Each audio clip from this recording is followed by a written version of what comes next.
Hey, what's going on, everybody?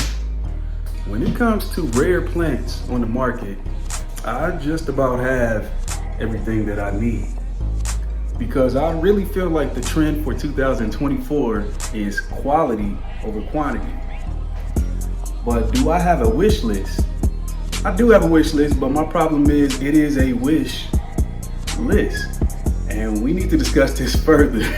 So welcome back, District family. And if you are new here, my name is Dave, and you're watching Aroid District. Okay, so I normally do not dedicate a whole damn video to a wish list type of content because I'm gonna go ahead and get what I want when I feel like it. But today, I got time because there are some things that I actually do wish for.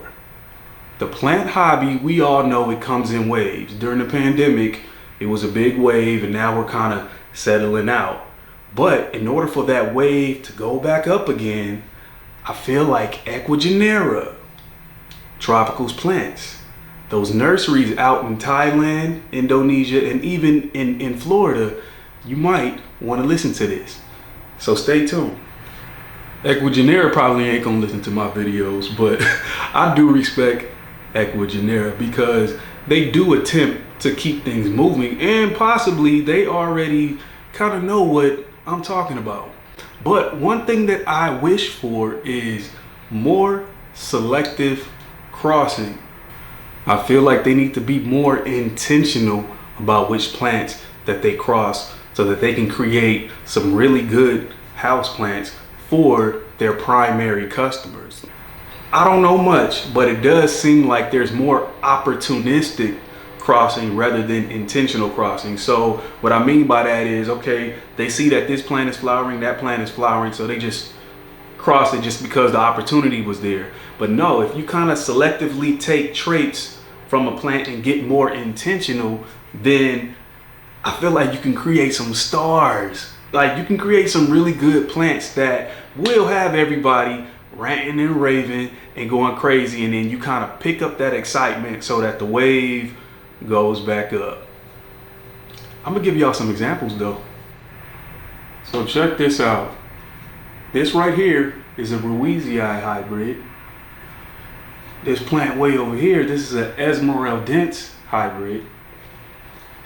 And this is none other than a Spiritus Sancti. These are all philodendrons, and what do they have in common? All three of these plants, what do they have in common? They all have very long lance-shaped leaves. Like look how elongated this leaf is. Check out this Aroids hybrid. Look at that. And this Spiritus Sancti cutting. So they're all philodendrons, so it's a possibility that they can be crossed. Wouldn't it be nice if they were able to put some velvet texture into a plant like this? Imagine a long leaf with a nice velvet texture, especially this one. If this was, look at that. If this was a complete velvet texture, I think that would have people kind of going crazy. I think a lot of people will want it. So my suggestion is if you were to take something like a Melanochrysum, I don't have a Melanochrysum to show you because we don't play them games around here no more. But I do have this Gigas propagation. If you were to cross these two together, you just might get a long shape to the leaf, but you'll pump in some of this texture. And another thing may happen if you were able to successfully do that. The plant will be easier to grow. We all know that there's called hybrid vigor, but that's how you create a house plant, a plant that does well in somebody's house. So that is my wish. My wish is for a longleaf philodendron to have like crazy velvet texture. I think that would be sick. This right here is a Philodendron Leynamii. I was completely wrong about this plant. When I first got it, sometime last year, or maybe the year before that, I was ranting and raving about this plant. But shortly after I found out that this is a complete to grow. Alright, this thing is slow. All of a sudden it just starts to slow up for me, and it just doesn't grow that well. But it doesn't die either. You know, it's kind of weird. I'm not really sure what's wrong with this plant, but I mean, I like it. Like, look, you got the big heart-shaped leaf.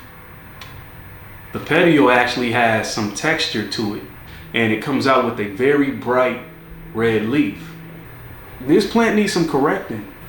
So what are you doing later on tonight? And what are you doing later on tonight? Well, if y'all ain't doing that, maybe y'all should get together and make a hybrid. How about that? This is a Philodendron squamiferarum.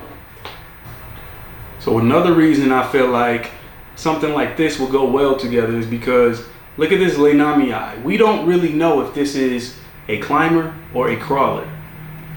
Now there's features on this stem, there's color on this stem, so I would prefer for a hybrid with this plant to be a definite climber to show off the colors on the stem. If it's going across the substrate, you ain't gonna really be able to see that when these leaves block the vision, you know. But another plant that I think will be perfect for this is the Philodendron El Choco Red. Cross it with this.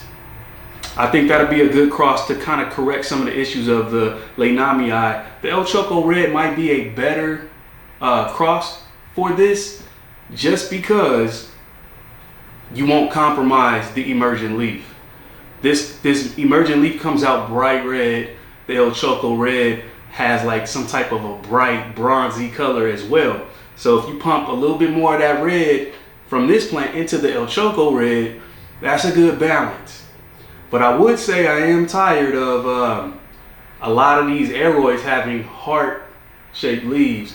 I do like to see different shapes, and that is the reason why I kind of brought this one out, because I'm curious to see what leaf shape will come when you cross these two together, and definitely get into these petioles. I like having, you know, special features on the petioles. That's just an extra little plus right there.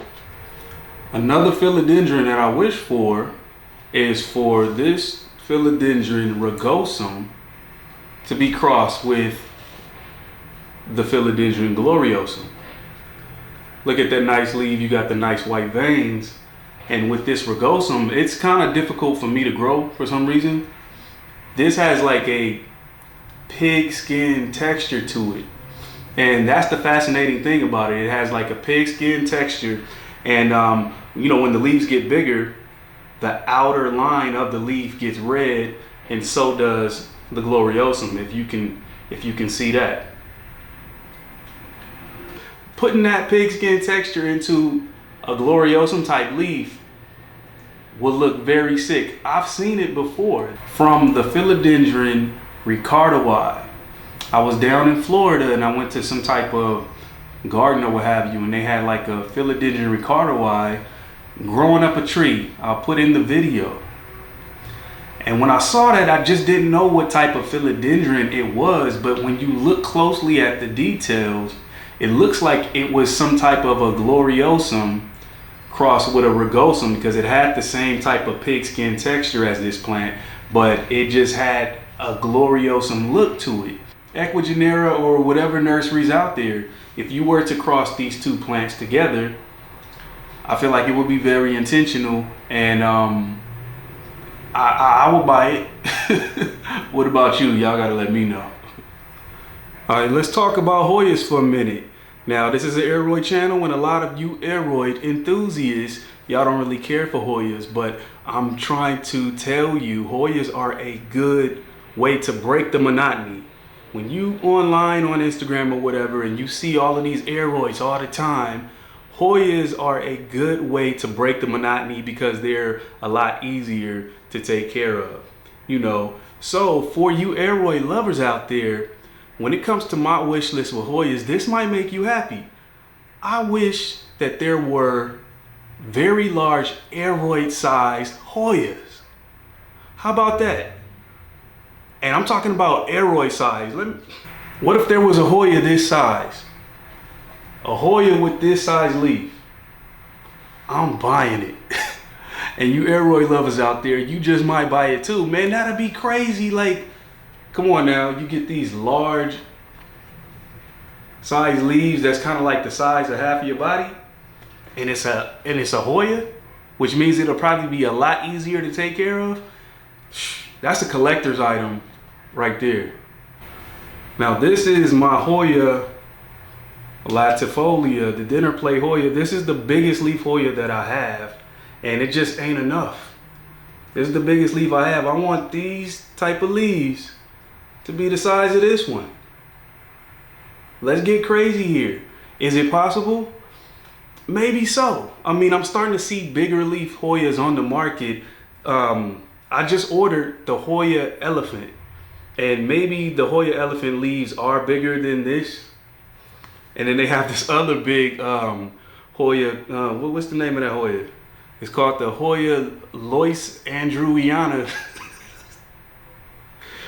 Lois Andrewiana. That's crazy. The name sounds like somebody from the east side of Los Angeles. If you know, you know. But yeah, like, I like this, but I want it to go bigger. Like, go big or go home type shit. But that'll be crazy, because I'll definitely do the same type of setup. I'll get like a big branch from a tree and have this large size leaf going up around that branch. Like, that'll be mad crazy. And like I said, if it's not possible, that's what a wish is for. You know, this is a wish list video. Sometimes wish can come true. And when it comes down to the Anthurium genus, I have no wish list, because everybody been doing their things when it comes to the Anthuriums. This is an Anthurium dog black, and look how amazing that is. You can't get too much better than this. This is a lot of crazy design. You got red veins, you got dark color, you got texture, ain't nothing missing from this. So therefore it's like, you know these Anthuriums are some hoes. They cross with each other so easily. Like, I've made my own crosses. And speaking of making my own crosses, I want to give y'all some care tips for the seedlings that some of y'all bought. Very quickly, these are Maggottii seedlings that I created. So I have a Crystal Mag, which is the mother plant, and then I have a Forgettii Dark, which is the pollen donor. Those of you who bought on Etsy, I just wanted to give you a little bit of care tips. Just know that when you purchase these from my Etsy shop, there are 2 different plants in 1 cup. It's 2 seedlings in there for starters, and it's a 1-leaf seedling. So if you purchased it, don't expect anything bigger. It's a seedling that just sprouted 1 leaf. So some people left a comment saying that, oh, it was kind of small. It's a seedling with only 1 leaf, so it's supposed to be like that. But as far as the care, I keep mine in moss and perlite, and I keep this moist at all times, and that's pretty much it. But all in all, you took these seedlings and you took them out of the moss and you put them into just like a regular soil mix, I don't really have too much advice, because I wouldn't do that. Like, this is sort of like an epiphytic plant, and the roots are more like orchid roots. It's like, you know, you got your philodendron roots and you have orchid roots, and Anthurium roots are kind of like in between that. So they kind of need a lot more airflow, and sometimes regular soil mix can't really do that. And you know, certain plants that don't have a big root system, I don't like to put them in soil anyway. But like I said, all I do is moss, perlite, and I keep this substrate fairly moist at all times. So I do have a lot more of them seedlings, and if you are having issues with the ones that you purchased from my shop, just hit me up on Instagram, aroid.district, and we'll work something out, because I do have a lot more of those seedlings, and they're starting to stabilize and get bigger. So if you're having troubles with yours, just, you know, feel free to hit me up. This is that part of the video where I go out to the backyard and I look for something in the garden and bring it to the table. I'm in the backyard and I see these tomatoes. They're far from ripe, but I think I'll do something with them. All right, so this is a green tomato. It is not ripe. But guess what? I don't really like the big red tomatoes. I'm not a big tomato fan, but I am a green tomato fan. Now, this is very, very important. I want to let you know, if you use green tomatoes, make sure you fry them, because there's some stuff inside of the green parts that you need to fry out. You can't boil it out. I'm not sure if you can bake it out, but when you fry it, this green tomato is perfectly safe. So I have this little tomato sliced up and pre-seasoned a little bit. It's just a little black pepper and garlic powder. It's small and it's green, so it's gonna have a tart taste. So I just rather get that seasoning on there now. I have a beaten egg, and I got some breadcrumb mix. This is like panko, fish fry, and a little bit of flour. I put a lot of my own little Creole seasonings in there and things like that. So we'll take these slices, egg wash them, dip it in the breadcrumbs, get it fully coated, and pop them in this pan.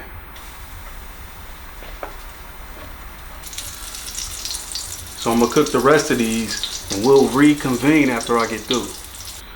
All right, we all done. We made sure these was fried hard. You see the good little batter on there. I always like mixing panko with flour. It kind of helps coat things better. So of course I gotta taste it. Tastes like chicken. All right, that's all I got for y'all. Y'all let me know, when it comes to a wish list that does not exist, which two plants would you like to see crossed together? Obviously, it needs to be within the same genus so that that can definitely be a possibility of it actually coming true. But y'all let me know. I am Dave. You're watching Aroid District. I'm out.